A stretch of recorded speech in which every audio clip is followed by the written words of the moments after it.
Hello, guys, and welcome back. Welcome back to another episode of the ADHDads. We got a special guest for you today, Coach Ray. Man, what's going on? How you doing today? I'm doing so good. Life is wonderful. I'm glad to hear that, man. This is a perfect episode for us because you're this fitness coach. You've got this great online presence. I love watching your videos because they always kind of make me laugh because it's always like what not to do while you're working out. And I wish that I had watched these videos throughout my life because I feel whenever I have that yo-yo and I get back into the workout phase, that first week I always tear something, pull something, sprain something, twist something. I always get hurt, man, the first week, and it derails my confidence and all that momentum I build up. So I love watching your videos, man, because you're teaching some good stuff, man. I think some valuable information can be caught by watching you. Well, good. That was my hope, is when I started posting that kind of stuff when I go to the gym, I see a lot of people that their form could be a little off, or they're not doing the exercise quite the way it should be done. And I'm not the kind of guy that's going to approach you in the middle of your workout and just say, "Hey, let me show you this." I let people do their own thing, and if they ask me for advice, I'm there.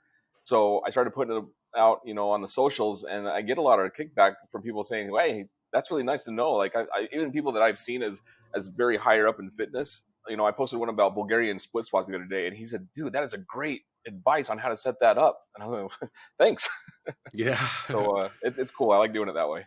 Good, man. Yeah, because JJ and I are 2 weeks into 75 hard, so two workouts a day, gallon of water, and all sorts of other rules. But yeah, we did this last year, and I didn't hurt myself during a workout. It was actually just a clumsy mistake. I tripped down the stairs and fell into my pile of weights at the bottom of the stairs and just hit my shoulder just the right way, and it took me out for like the first like 2-3 weeks. I had to really do some light stuff. But I say, man, every time I try to get back in the gym, I just do that man thing where I'm like, well, I got to do 100 pull-ups a day, and I've never done 10 in my life, and I always end up inevitably having to sit on the bench for a little bit while that heals. So that's cool, man. I'm glad you're here to join us.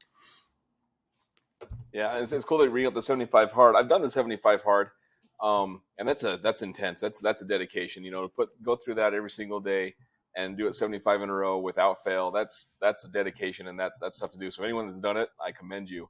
My wife is actually doing a challenge called 30 Days Strong that my mentor, my coach, promotes, and she's actually out on her 30-minute walk right now. So. Yeah. I picked a bad time to start this, man. We started it, and my family, we just had this slew of sickness, from strep throat to ear infections to currently in ER visits. So it's been really tough navigating those 2 45-minute workouts. One needs to be outside, and my wife has been staying in the ER all week. So I've been, single dad lifestyle with the 2 kids at home here, trying to get that outside workout in, and it's been difficult, man. It's really a challenge. And week day 7 into this, I got food poisoning or something, man. I was out on a job. We went to lunch at El Pollo Loco. I said, I'll get a salad, and something went wrong, man. And I spent the next day just hugging the porcelain, and I had to restart my 75 hard the next day. So I'm on day 7, JJ's on day 14, but I was hell bent to get up and do it this time. Cause last time I dropped out around, I think it was day 39, same thing. Slew of sicknesses came through our house and wiped everybody out, myself included. And, when this started happening this time around, I said, nope, I'm not going to let it happen again. But telling you, life really wants to drag me down this time. Yeah, that's that opposition. Whenever it seems like whenever as we're going through life, whenever we are on the right path, and especially when we're on the verge of breaking through into something awesome, opposition rears its ugly head. That adversity comes our way, and it wants to kick us to the ground. And that usually means you're on the right path. So just embrace that and move forward, right? Yeah, I love that.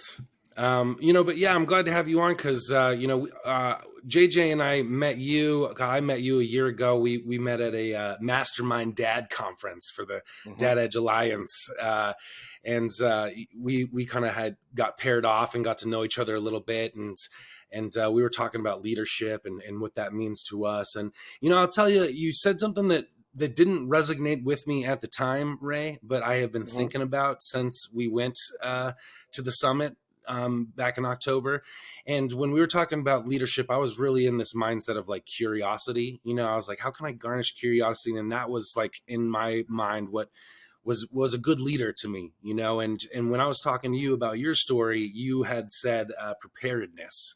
You know, that's what you, if we boiled it down to one word. And I was like, that's cool, you know. But I kind of had the like thought of like, well, can you ever really be prepared for anything, you know? And I kind of walked away from it. And it's been a hard year with a lot of curveballs being thrown at us in a lot of different Mm-hmm. directions. And I think about those words that you said, wise sir, and I think, man, I think that guy was onto something there. I think preparedness is a good answer. You know, even when things aren't going our way, it's nice to maybe have a backup plan or something. So you've always stuck in my mind, brother, and I'm glad to have you on today. Well, thanks. I'm glad it resonated after the fact and made an impact. So yeah, man, tell us about you. How did you get into the fitness lifestyle here, and on your journey? Where did you begin, and how did you get to where you're at now? Wow, it's definitely gone in phases through life. I grew up fairly active. I played sports all through school. I played high school football and baseball, fairly active. I grew up on a farm in Idaho, and so my summers were full of walking fields and moving pipe and digging and just all physical labor. It was always really interesting because come the fall, when football camp started, though that first couple of weeks, and the one that we call the Hell Week, Oh, the hell you could week, tell the yeah. kids that sat around all summer playing their video games and watching TV, and you could tell the kids that came off the farm because there was the pukers and there was the guys that were like, Yeah, yeah. "We're gonna work or what?" Yeah, I was the puker. I was a I, puker. it comes every once in a while, but and then after high school, life got kind of crazy for a little bit. I went to school for a few years, never really knew exactly what I was going to do. Ended up moving down to Utah, um, and just kind of jumped around from job to job, lifestyle to lifestyle. Uh, and right about the time I met my wife, went back to school to get a degree in chemical engineering because I knew I had to get something that was going to provide for my family. Um, and so got my way through school. And as we approached graduation, I realized that I had let go of my physical activity. We thought we lived pretty healthy. I mean, and I guess I can back up a little bit into how this phase of fitness came about. While I was still in school and after my wife and I were married, we had trouble getting pregnant for a while. Um, and then we got pregnant, and then at 24 weeks, my wife went into labor. Um, she spent a week in the hospital, uh, and inevitably at the end of the week, they decided it was just time to take the baby, and so she had an emergency C-section, took the baby right into the NICU. I went up with my wife, took care of her, and then I was able to visit him while he was in the NICU for a week. Then they life flighted him to Primary Children's Hospital to have a surgery done on his heart to close up a hole. Um, and when he got there, they never could get him stable enough to have a surgery. And we went up there to see him, and the way this worked out was just, it was God's way of helping us through, a pretty rough time. Uh, we were there right when there was a shift change in the nurses, and they usually shuttle everybody out of the DQ when there's a shift change. They let the nurses work and let them talk to each other. And when we were there happened to be a doctor that was up from St. George at the time, um, and this is just a rotation for him. He's not there all the time. He came up for a weekend, and he happened to be the doctor that was with our blaze. And right when the shift change happened, he grabbed us and he said, "Hey, can we sit down and talk?" And so we kind of went in the corner, and he really gave us a hard talk, but a very real talk, and just let us know, "Hey, your son's sick enough. We can't get him stable. He's having seizures, and we're not going to be able to do a surgery to close off this hole in his heart. And he explained, he said we can keep him alive as long as we want to, but he's probably going to be on machines for years, if not the rest of his life. The quality of his life won't be anything outside of the hospital. And then he hit us and he said, you know, without asking, I could probably tell you that we're of the same faith, and we all believe the same thing. We believe that your boy is here. He's received his physical body, and his calling is done. So he said, I just want you to think about that. And so we went home that night, and you know, we deep in thoughts and in prayers, and we woke up the next morning, and we both just had the you know, the most incredible feeling of calm and peace, that we both just looked at each other and said, it's time to go say goodbye. Wow, didn't know this was going to come up. uh, and so we called a bunch of our family and our closest friends and let them know, and we invited them to the hospital, and they all got to come into a little room with us, and at least got to see him in person and not through the glass, and hold him and touch him. And then we after they all left, we spent some time with him, and we let him go back home. So that was 14 years ago. It wasn't long after that my wife and I wanted to do something to keep his memory alive, to dedicate something to his life. And for some reason, from some crazy reason, we decided running half marathons was going to be how we were going to do it. And we both hadn't been, you know, very active. I had gained a lot of weight in school. I was heavy. My wife was heavier than she is now, and we ran that first mile to train, and we thought we were going to die. How are we going to ever run a half marathon if we can't even get a mile down the road without dying? And we pushed ourselves, and we ran our first half marathon a few months later, and we continued to train and run for those half marathons. And in that process, we tried to eat a little bit better. We both started getting healthier, but I still didn't know what it meant to be healthy and have a good nutrition plan. But at least we were on the right track. And I think ultimately, I ran 5 or 6 of them. I think my wife, her last one was her 10th half marathon here a few years ago.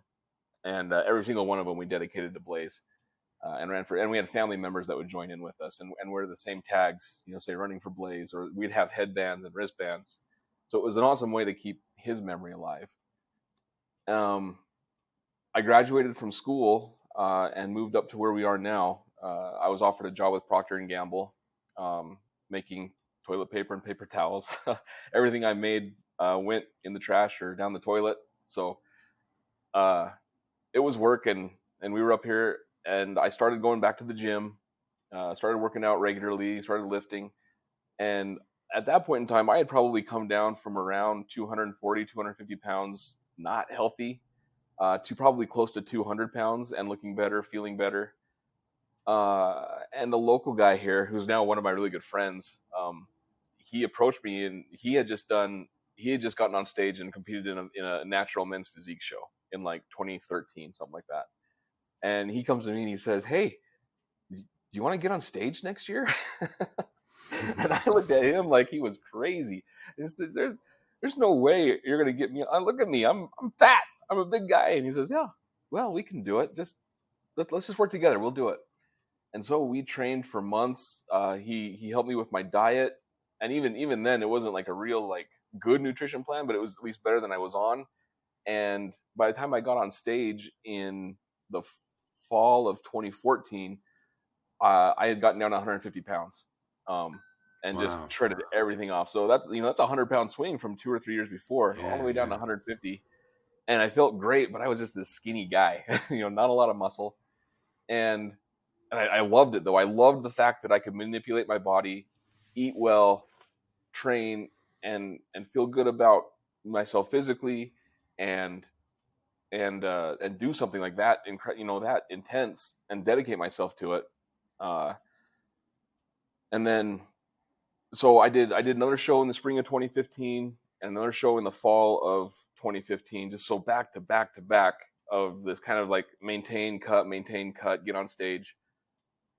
in this natural men's physique world. And after that last show, I was going to do one more in the following spring in 2016, but where I was working at Procter and Gamble, they sent me back east for a couple months, and it was right over when the competition was going to be. And I thought, well, I can't train for it because I'm not going to be here. So I decided to take some time off. I wanted to gain muscle, get bigger, and really like learn what it was about to eat, eat to grow and be physically fit. And so I, kept going to the gym, kept lifting, kept eating. And then 2018 comes along, and I think to myself, you know what? I think it's time to get on stage again. And I wanted to do it in a full bodybuilding show with the big guys. And so I hired a coach in the spring of 2018. And in the fall of 2018, I got on stage for my true novice show as a bodybuilder, and did well. I was already old enough to be in the Masters, so I took that without any problem. And in the Open, I was in the running, but not the best. And my coach he took me aside after that and said, "Hey, we've got some great potential. Your body size, your type, your genetics, we can really get you somewhere." And so I took the next year to really focus on getting big. Um, and I know your question was all about fitness, but this entails like so much of other parts of my life and my Man, I'm relationships loving too. this. No, So you ramble as long as you want because I'm finding there's so much it gold all in comes here. together. So like yeah, like keep it this going, this is brother. what Yeah. because my message is right here. Like so that's kind of how I got into fitness, and then it just ties right into where you know my life completely changed in an incredible way to get me where I am now. Um, so after that show in 2018, I really got down to business. I tracked every ounce of my food, right down to the grain of rice. Uh, and to compete at that level, it became a fact that I would probably, or I would have to start taking some things that aren't uh, approved in normal competitions. I guess you can derive from that what that means. And I got on some pretty hard stuff. And I grew really fast. I got big, really started pushing some weight, and I was loving it. Physically, I was becoming this mass monster that looked good. And I was getting all these compliments from people. You look so good. Oh, you're going to do so great. My coach was loving it. Um, but during that year of 2019, uh, that's when my family started falling apart. Um, for various reasons. There was things going on. My sister-in-law went through so my wife's sister went through a pretty rough divorce. And she was really really torn up. And her and I are really close. Here's your wow factor. I grew up in a house full of 7 boys. I'm the oldest of 7 boys. 7. Wow. Yeah, no sisters. Grew up in those little farmhouses, so I never had a sister growing up. And so my wife's sister and I have become, she's my sister. I'll tell anybody she's my sister. Um, and so watching her go through that, being there for her, talking with her through it. My wife took it really hard. She took a lot of it on herself, which is part of her empathy. She's an empath, and so when things like that happen, she feels it. She feels everything from it, and she took a lot of that on herself. And in the meantime, I'm still doing my bodybuilding thing, and she starts to express these concerns about how selfish I'm being, how self-absorbed I am. That every time we walk by a mirror, I can't help but look at the mirror and stop and do a couple angles and check myself out. Um, and that I'm so dedicated to the gym that I'd rather miss a part of our life than miss a part of the gym. And when we go out to dinner, I'm bringing my Tupperware with my meal in it and not eating with the family or eating what they're eating. And she started expressing these concerns, and to me, I was just like, it's my sacrifice, not no one else's. So what's the big deal? And I was just so focused on this physical realm that I let a lot of the other important parts of life fall by the wayside. Um, and so I continued to train, continued to compete, to get ready to compete. And come the end of 2019, uh, a friend of mine, friend of ours, he was caught having an affair. Um, And when he was confronted by it, he shot himself that night. He took his life. And that was just another blow. I mean, we live in this really small community up here. Everybody knows everybody. Everybody knows everything about everybody else's lives, and so that was devastating. And my wife again took a lot of that on herself because she had a little involvement with breaking the news, and she took that on herself. And as that year progressed, and as she went through this stuff and put all this on her plate, to me, from my perspective, it felt like we were falling down the list on her priority list, that we came pretty much last to everything else. And where I was mentally and emotionally, because of where I was focused and the stuff I was on, our marriage became incredibly strained at that point. And so kick it over to 2020. We're on the way back from my parents' house on New Year's Day, and we have our first major blow up fight in the car on the way home from my parents' house. And it was crazy because when it happened, I was like, wow, I was like, where did that come from? That's not us. Like, we don't blow up like that. Like, we have our fights, we have our disagreements, we don't blow up like that. And so we got home, and things just got rougher from there. They just got worse. It seemed like every time we tried to discuss something, it would just go nuclear. We would blow up, we would fight. We tried going to a counselor once, and he gave us some instructions, and we came home and neither of us did what he asked us to do. Instead, every time we talked, it would just turn into this nuclear bomb. And the worst part about it was in front of my boys. Since we had our oldest that we lost, we have 3 boys. And at the time they were 10, 8, and no, not quite. They were probably like 9, 7, and 5. I think it was probably about where they were. And they were seeing this. They were seeing mom and dad have these blow up screaming matches at each other. And after a couple months of that, I got to this place in my head where I said that I can't survive in this environment. It's not a good environment for my boys, and nothing's getting better. So I got to change something.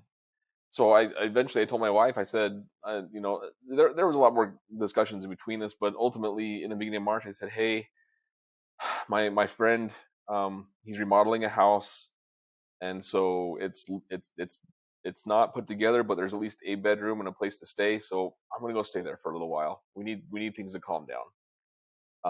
She begged me not to, but I just kind of said, we can't fix what we're doing right now because it's so broken. And so I did. I moved out. Like, I was in such this negative, bad place that I moved out. Told the night it happened, we came home, my boys were there, and I said, hey, I'm not going to be here for a while. And I did. I moved out, and for a couple of months, we were just kind of in this weird limbo place. And that was like the week before COVID shut everything down in our nation. Like, literally the week before COVID said, you can't go anywhere. You can't do anything. And so my wife would call me and she said, hey, can you take the boys for the day? And I would tell her, I was like, I don't know what to do with them, because all I have here is a bed and a kitchen sink and a stovetop. There's nothing to do here, and we can't go anywhere. And I would offer to go to her house and watch them, but then she would have to figure out where to go. And it was so rough for, a couple of months like that. And in the meantime, we still couldn't talk to each other. We would get on the phone and we would just end up screaming at each other, blow up. And it just escalated so far. And it got to the point where I felt like just being divorced would just be easier and move on. And so I don't know about other places, but in the state of Utah, you can get online to the court system. You can literally write out your own divorce papers using this guide, clicking buttons on and off, print them out, sign them, and send them to the court with nobody else involved. So that's what I did. I basically took a sledgehammer to our marriage within 2 months. The divorce papers were filed, and on June 8th of 2020, which was our anniversary, we both received final signed divorce papers in the mail on our anniversary. Wow. and then it was the craziest whirlwind of a separation, and nobody even knew what was going on because it was COVID. We didn't go anywhere. No one saw us. Nobody saw anybody. And all of a sudden, we're divorced, and we have best friends who are like, "Wait, what? You're you're divorced? When did this happen?"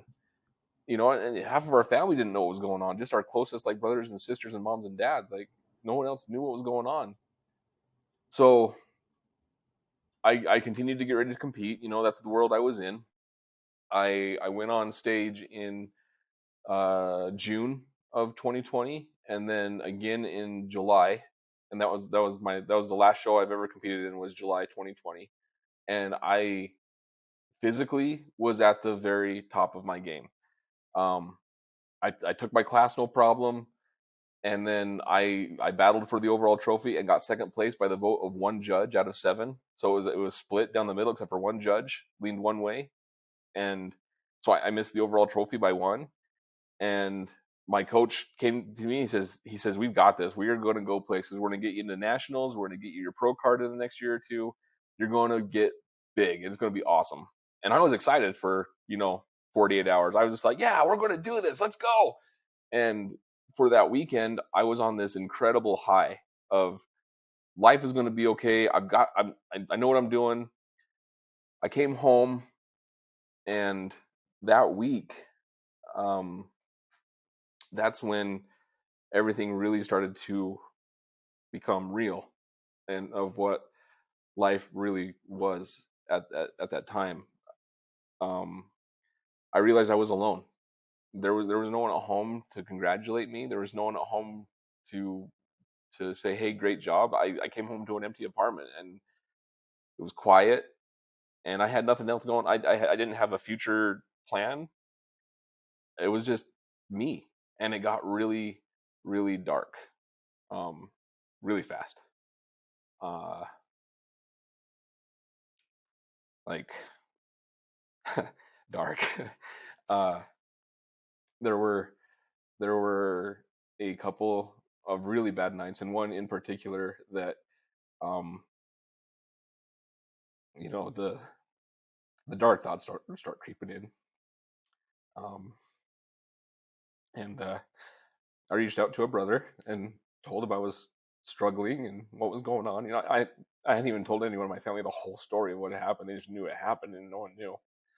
Um, and he asked if I'd be okay, and I said, "Yeah, I'll be okay." And he came over the next day, uh, and we talked for hours that next day. He drove up after work, and we just sat and we talked and just talked everything out. I told him everything I'd been through, everything I had done, um, and so he made sure I was okay, and he went home, and it was still really rough, and it was right there shortly after that. I mean, within a day or two, that I realized that my life wasn't going to go anywhere. That I had put so much into this physical realm of my life that the rest died. Like it just died. You know, my emotions were out of whack. Mentally, I wasn't in a good place, and spiritually, like I had nothing. I hadn't built anything spiritual for so long that I was a shell of a man with a great physical body. That's who I was. Um, and it was that very week. My wife was getting ready to sell her house. It was a decision she made that, even as much as I told her, "Hey, I'll help you take care of keeping the house. Let's just keep it." She felt like she needed the change, and that moving on would be the best decision for her and to take care of the boys. So I went over to help her sign all the paperwork, and on my way out, don't know why, she just said, "Hey, can I have a hug?" And I said, "Well, yeah, of course you can have a hug. I'll give you a hug." And to me, like I don't know what she was feeling, but to me, there was more to that hug of just hey, a hug. It was from my side, it was like, wow, I really miss this life, and I miss you, and I miss us. And and so we sat there for a minute, and we chatted for a second, and now listening to her when she tells her side to other people, she explains it as the first time in months or even more than a year that I had really expressed any emotion that she could see or feel. And, just in that one instance of, whoa, this guy still has emotions. um, and that's where I started making my way back. I started, I, I went and I got a life coach. I started doing some work on my own, started building my life back together. Um,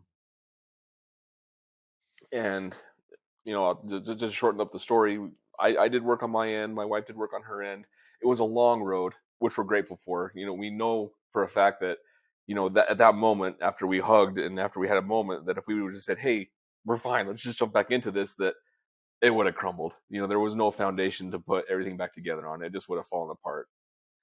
But us doing the work separately and very slowly moving back into being closer and closer. Come the next spring, uh, my lease was up on my apartment. She was about to have shoulder surgery.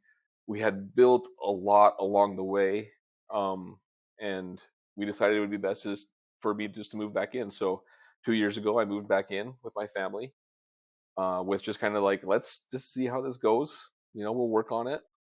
Um, Most of our family was, "Hey, this is great." We had a couple of members of our family that are like, "Well, you can't live together."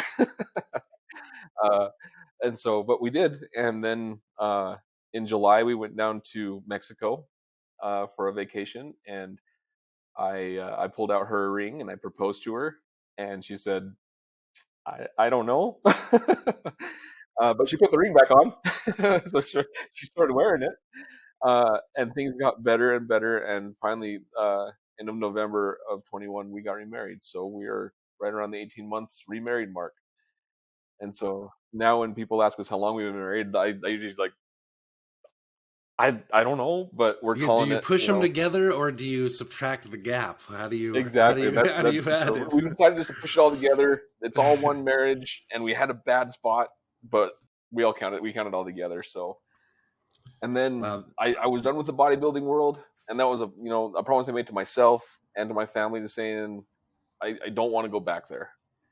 But I still love the fitness part of life, but I know that there's so much more involved, that you have to balance your life physically, emotionally, mentally, and spiritually to really be whole and really be healthy, and build a life, happy and worth living. And so my wife and I have both embraced that. We've both been through a couple different courses that really focus on that. And as I've embraced it and lived it, and everybody, people around us have noticed the growth that we've made. They ask us what we're doing, ask us how we're making it. And and I got involved being a coach with a company helping men going through separations and divorces, and I finally got this, hey, I could be a coach. And I got from different people saying, you should coach people, you should use what you've learned to get out there and coach. And so at yeah. the beginning of this year, or the very tail end of last year, beginning of this year, I thought, maybe it's time to make a push and do it. And so I started this online business, online fitness business. And there's a couple of rough points getting started, but I've been able to mold it now into a place where it's very comfortable and organic. And I love the clients I have. I love I love that I can teach them not only to be healthy with their bodies physically and with nutrition, but as I check in with them and as I talk to them and really dive deeper into their life, that I can help them pinpoint those parts of their life that might not quite be lining up with their progress, and help them develop that part too, so that they can balance their life and not just be focused on this physical place like I did and lose sight of everything else. So how's that for a fitness journey? Wow. Yeah, man, that was so great. I mean, that's what a great story of redemption. And I love just, I couldn't even interject because I was just so captivated by listening to you tell that. And before we hit record on this, you said something poignant to me that, you said, I asked you, is there anything you want to stay away from? And you said, no, I'm an open book, man. My mess is my message. And I really like that, and listening to your story, I hear a lot of parallels into my own journey. Mm. We got separated around the same time. Mine was about June of 2019 when I separated from my wife of 9 years. And there was I dealt with a lot of addiction and stuff in there, with my own stuff, and made a mess of that Mhm. marriage. And through that mess, learned a lot. When I started getting life coaches and going on spiritual journeys and existential ones and fitness journeys, and really getting my mind and my body and my heart right, and all the lessons that I learned, that what you said there, my mess is my message, really kind of just kept popping out at me. And I thought, God, I just don't want to see another guy make all these mistakes that I just trudged myself through. And what can I do? JJ, let's do Mhm. something, man. So we start this podcast and in our own way. And here you are doing that too. And I think that's just so great and beautiful, even from the first part that you were telling about your son, and the tragedy and loss and trauma that you experienced there, and how it's motivated this first step to a journey that's led you are to where you are today. And I just think that that's really beautiful and inspiring. And I got a whole bunch more I want to say, but I also want to let JJ say something if he wants to, because he's been sitting there so quietly captivated as well. So before I go rambling for the rest of the podcast, let's check in with JJ. Awesome. I, I appreciate everything that you've just shared, and I think we can extract moments from our own lives that are very much, relate in some way to your, especially to your emotional experience, which you said is like one of the core components to success in life. And when you mentioned your firstborn child, I'm a single father. I only have one son, and the simple question that I ask myself and I can ask of you is, what does that look like? When you've had experience in love throughout your life, and then you have a child, that instant connection that exists, this new form of love takes place with somebody you've never met until there they are in front of you, and you don't even have much time with him, yet you've found this additional, like, compartment in your brain, in your heart, that you didn't know existed, and it's massive. It's bigger than almost anything you've experienced before. That to me really stood out, and I just wanted to hear a little bit from you. Is what did that look like when you first experienced that with him? Oh, like I think it was a little different because of the circumstance of our firstborn. Because it was an emergency C-section. I was worried about my wife. She, she was in pain and struggling on the table, and in a split second, my son was whisked away behind a wall, and I didn't know where he went or what he was doing, what was going on. I didn't get to go see him for a few hours until early the next morning. But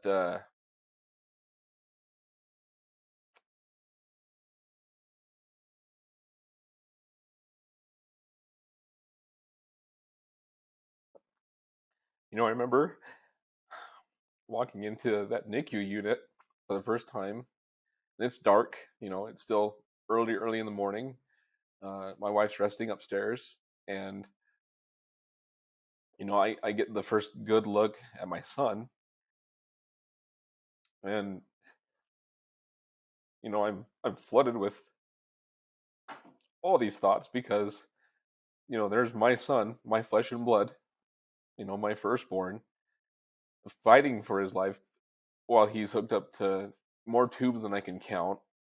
His face is half covered with uh, a special mask to protect his eyes while he's under the bilirubin lights, and and so I have all these emotions of joy and happiness, but also fear, of the unknown, uh, not knowing if he's going to make it, what life's going to be like if he does make it, um, but knowing that you know this special spirit that belongs to us is here, even for just a minute. Um, the overwhelming thoughts of love, and gratitude to my God, to my Father in heaven, to to my wife for fighting as long as she did to bring him here. Um, it's overwhelming. That love and that gratitude is completely overwhelming. And so the experience when my second son was born, who is now, our oldest at home, was extremely different. A very normal pregnancy, a very normal birth, and he came out, and the loudest cry I've ever heard, the loudest cry the nurses have ever heard. They all stepped back and said, "Whoa, who is this?" He announced himself to the world like, "I am here." Um, and but just being able to hold him right away with nothing else wrong, and just stare into a face, and hold a body that's not full of tubes or covered by a mask. Um, just that pure love that we inherit from God, radiating from all of us in that room. It's just, you can't describe a better feeling. Man, that's powerful stuff. And I really love hearing you talk about these moments that feel really heavy and tragic. And somehow, Ray, you find a way to put some beauty on it. And I think that's really difficult for a lot of men. I think a lot of us are hit with something heavy or something tragic, and we want to just buckle, because it's easy. And I'm thinking of this book that changed my life. It's called The Book of Joy. It's a conversation between the Archbishop of Christianity, Desmond Tutu, and the Dalai Lama of Buddhism. And they get together for a week and they talk about what joy means to them. And there's 7 pillars to joy, right? It's like acceptance, humor, forgiveness, gratuity, generosity, and humility. I think there's one more I'm forgetting. But anyways, they kind of go through each of these conversations talking about each of these parts. And one of the parts is forgiveness, and they go into depth about these genocides that happened in Tibet, right, where the Dalai Lama was forced out of his country, and millions of people died. And they through the teachings of Buddhism and these spiritual teachings, a lot of these families were asked years later, if they had any malice or ill intent or anger towards these people, that these political groups or these actual people that killed their families. And a lot of them said, no, they didn't, and how could you not? This man killed your son. How could you forgive him for that? And they were just talking a lot about that. And the message that really stood out there from me is like, you cannot know joy without pain, and you cannot know the pain without the joy. You're in pain because there was once something very beautiful there that you loved unconditionally and fully and thoroughly, that is now not. And that absence of that love is what is painful. And I'm just looking at your story and the way that you tell it, and it feels on the reciprocal end of that. Of there can be this really heavy pain in your life, and yeah, it can destroy us, and it can weigh us down, and it can buckle us. But there can be something that can be taken from that and turned in a way that can motivate us or make something beautiful. Now, I'm not saying that it makes it any better, or that we would rather have this tragic thing in our life because it led to this beautiful growth. I'm sure that you would rather have the life of your firstborn son back in your life. And I'm sure that it's painful to walk through from time to time, to do those half marathons, to maybe even when you pick up the weights, maybe that's a trigger that comes up in your mind, that memory. And it can be painful in one hand and inspiring to lead you down to this place in life where you are on the other. And just listening to your story, I think, is this beautiful display of how both can operate in the same realm, and that is God. And, I wanted to ask you, what is the one thing that I think pulled you through all these moments that you're talking about? And, I think that you've expressed it here in talking about God and in your connection to the Spirit.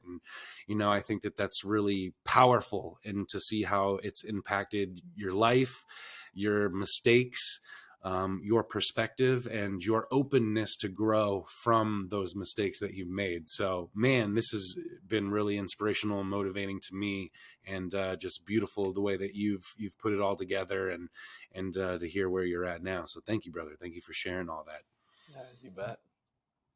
And I'll just ask a question kind of simply, but based on all the things we've said, I get an idea of it. But Coach, what what do you believe what does a calling look like to you? How does one find a calling? I know Colton mentioned pain and the process of that and finding the good through it. Is that part of our calling? Is the calling something that we go through, the mess to bring our message, or is it something more, or is it just the journey? No, I firmly believe that,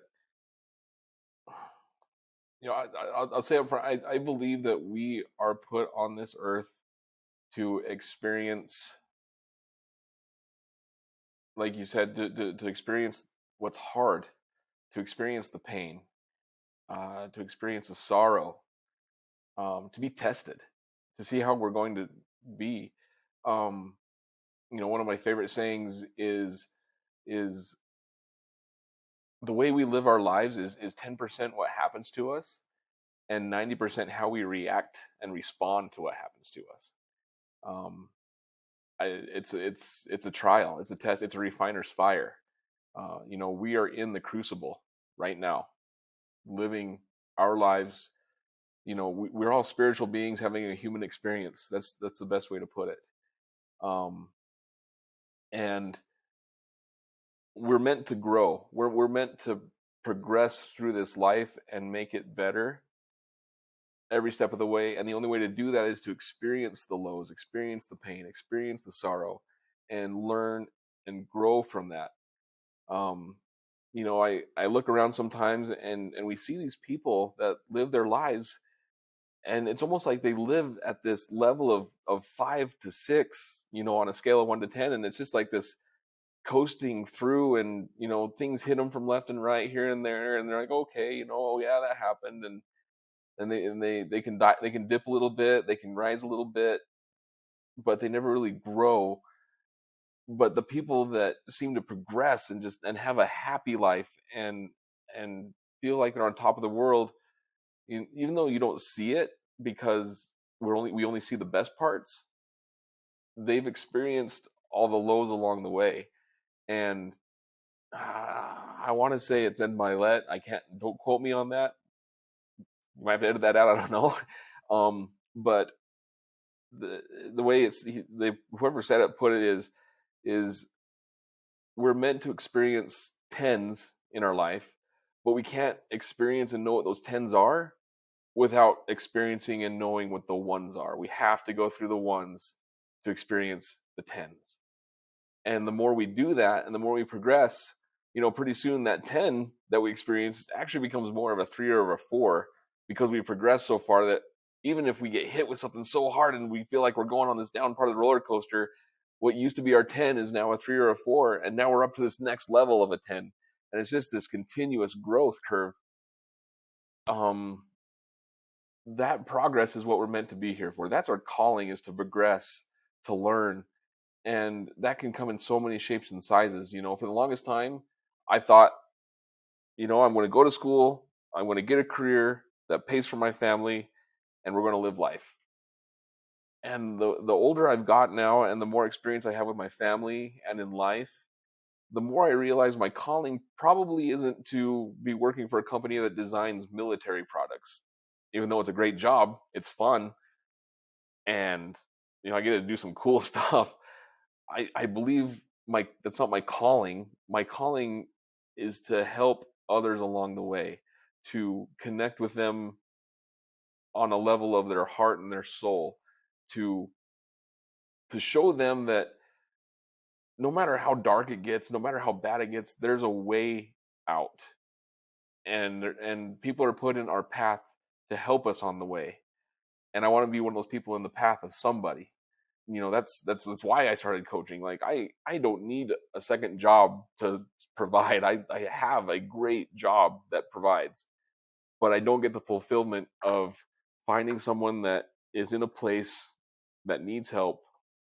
And as I coach them, as I talk to them, as I understand what they're going through, to help build their habits and their routines and their mindset into a better place, And as I meet with them, whether it's face to face or over something like this, to see the light in their eyes get brighter, to see the burden off their shoulders get lighter, and they sit up taller and they smile, and you can see that light. That is what's worth it to me. That's why I coach. That is a spiritual experience, and that makes it all worth it. So, question for you on related to that: if a man is experiencing something inside of him, and he's in this 5-6 and he's coasting, what do you tend to see in these individuals that decide to take that leap to, say, hey, I need some guidance, I need some assistance, I need a coach like you who understands the process? What do you see in them? I know they're coming to you to be challenged.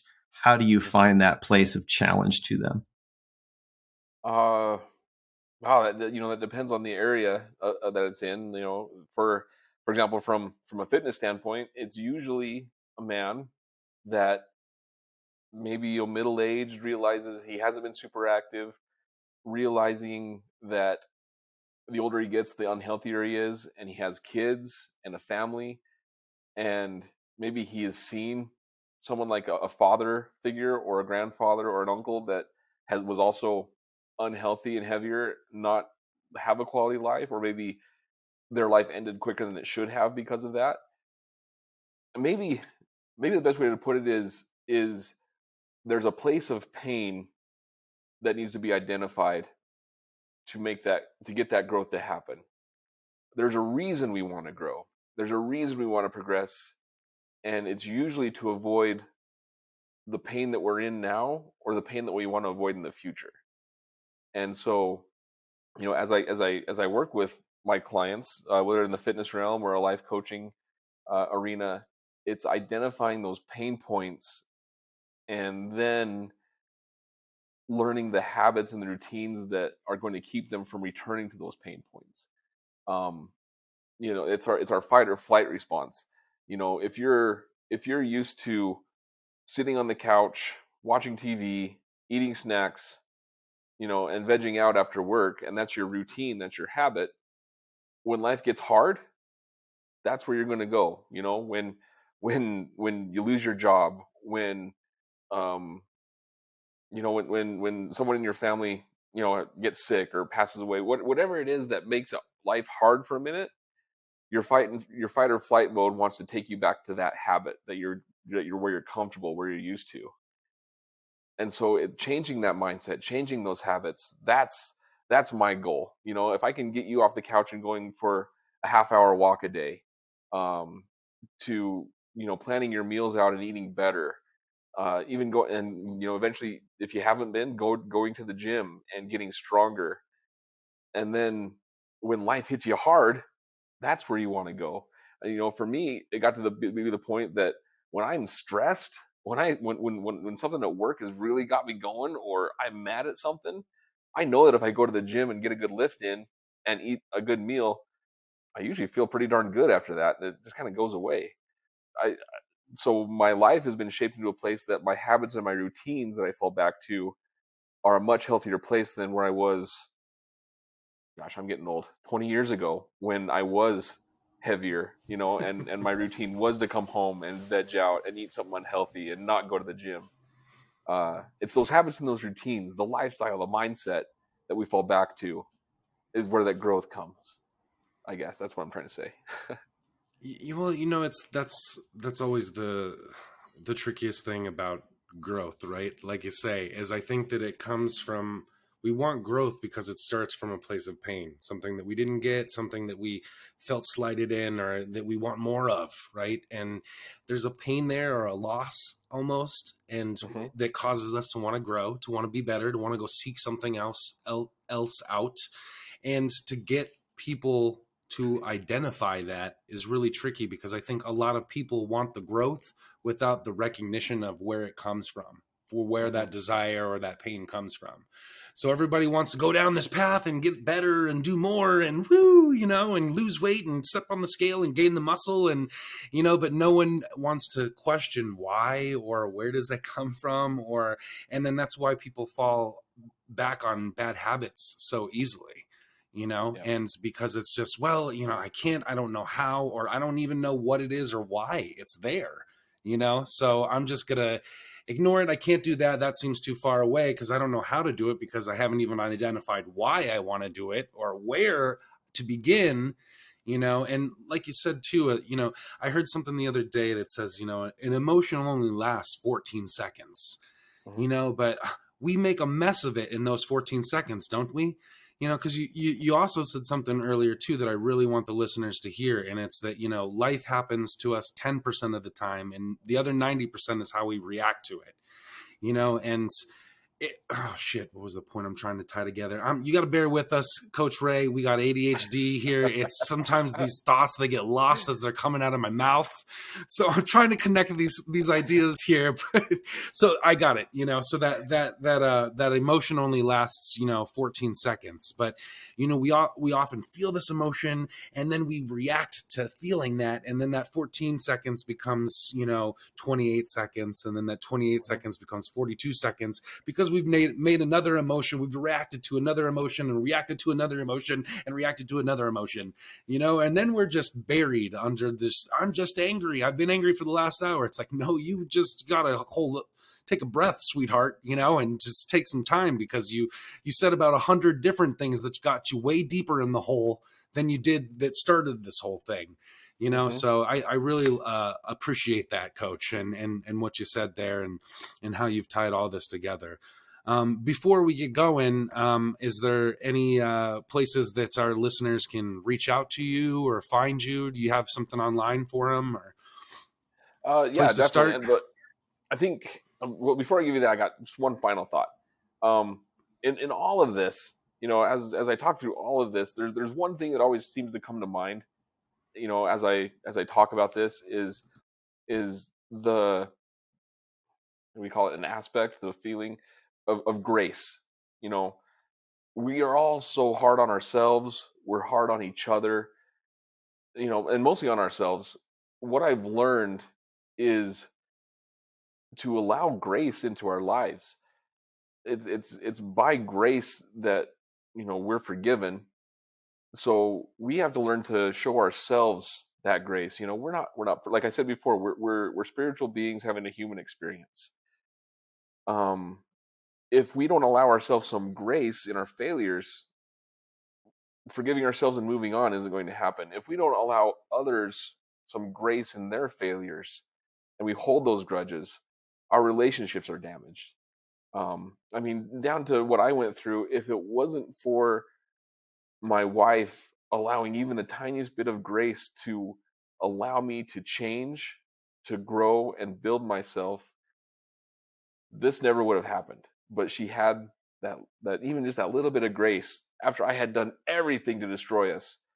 Grace is what started bringing everything back together and saving us. So, final message: learn to accept grace into your life, for yourself, for others, and from God, especially. But if you want to find me, I'm on Facebook. It's just me, Ray King. On Instagram, it's the handle's RayKing.SavageDad. And then those are both the best two places to find me. And through that, you can always contact me, reach out, add me, follow me, message me. We can talk about whatever. I'm here. Love that. And don't worry, guys, we'll have all that info in the show notes. And before we go, JJ was telling me beforehand, your wife is a baker too. She makes some tasty treats and stuff. Oh yeah, man, that's what got us into this business with the soda shop. Is she fattens them up and you slim them down, huh? I'm thinking about how to make a monopoly here. That's how you get $2 out of one customer. Yeah, she is. She makes some fantastic treats. She's been baking for the soda shop for the last 6 years, and that's kind of what led us to the owners offering it to us eventually when they decided they wanted to close the doors. So we bought a soda shop together, and now she bakes and runs the place, and we're trying to balance that all together. And you hand out business cards in the front. Hey, lose that like, cookie weight. Here's this Carmelita that probably is 2,000 calories. After a week, call me and I'll get you on the treadmill. Love it, man. Well, thank you so much, Coach Ray. This was a really great talk. This was like one of my favorite episodes, man. This was awesome. I love good it. stuff. I'm Thanks. going to change the episode name. I had Fitness Done Right with Coach Ray, and now we're going to say that my mess is my message. So that was a beautiful story, man. Thank you for coming on board. This was really great stuff. Oh, thank you, guys. All right, guys. Thanks for listening. Make sure to comment, like, subscribe, and share, and all that. And please reach out to Coach Ray and get his words, because man, that was some good stuff. But until next time, I'm your host CJ. I'm JJ. And this is the ADHDads.